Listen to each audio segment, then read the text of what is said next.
পৃথিবীর মানচিত্র থেকে কি তবে একটি বিশাল সাম্রাজ্য মুছে যেতে চলেছে? প্রশান্ত মহাসাগরের বুকে চীন যে $100 বিলিয়ন বিশাল সাম্রাজ্য গড়ে তুলেছে, তা কি আসলে কাঁচের ঘরের মতো ভেঙে পড়বে? চীন যখন মনে করছিল তারা সমুদ্র জয় করে ফেলেছে, ঠিক তখনই জাপান এক অবিশ্বাস্য চাল চেলেছে। আপনি কি জানেন, এতদিন জাপান যে জাহাজগুলোকে সাধারণ হেলিকপ্টার ক্যারিয়ার বলে পরিচয় দিয়ে আসছিল, তা আসলে ছিল বিশ্বের সবচেয়ে ভয়ানক ধ্বংসলীলার এক নীল নকশা?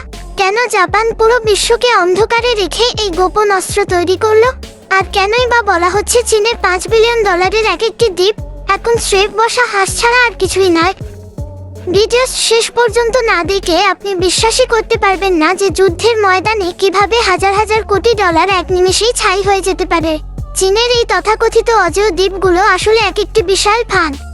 বেইজিং গত 1 দশক ধরে সাগরের বুক চিরে যে কৃত্রিম রানওয়ে আর রাডার সিস্টেম বানিয়েছে, সেগুলোর প্রতিটি স্থানাঙ্ক এখন জাপানের হাতের মুঠোয়।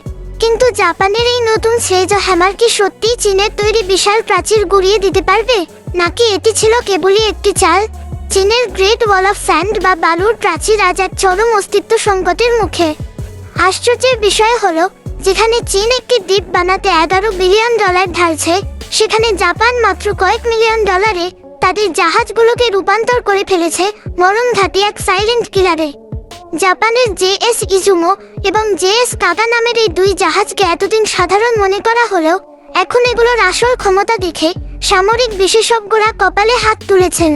এই জাহাজগুলো থেকে যখন F-35B স্টিলথ ফাইটারগুলো ডানা মেলবে, তখন চীনের রাডার সিস্টেমগুলো স্রেফ ডিজিটাল আবর্জনায় পরিণত হবে। কারণ এই বিমানগুলো রাডারকে ফাঁকি দিয়ে সমুদ্রের একদম নিচ দিয়ে উড়ে গিয়ে এমনভাবে আঘাত করবে যে চীনের মিসাইল ব্যাটারিগুলো ট্রিগার চাপার সুযোগও পাবে না। জাপান এবং আমেরিকার এই যৌথ ঘোস্ট নেটওয়ার্ক আসলে কিভাবে কাজ করে?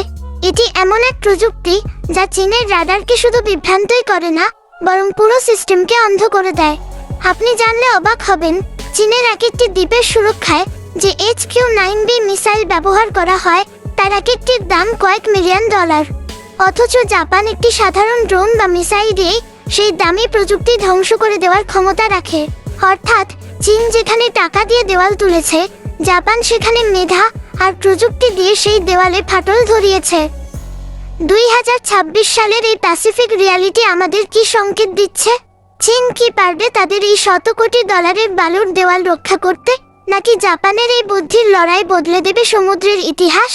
বেইজিং এখন তড়িঘড়ি করে তাদের বিশাল সুপার ক্যারিয়ার টাইপ 004 তৈরি করছে, কিন্তু তাতে কি আসলেই কোনো লাভ হবে, নাকি এগুলোও সাগরের বুকে দামি টার্গেটে পরিণত হবে?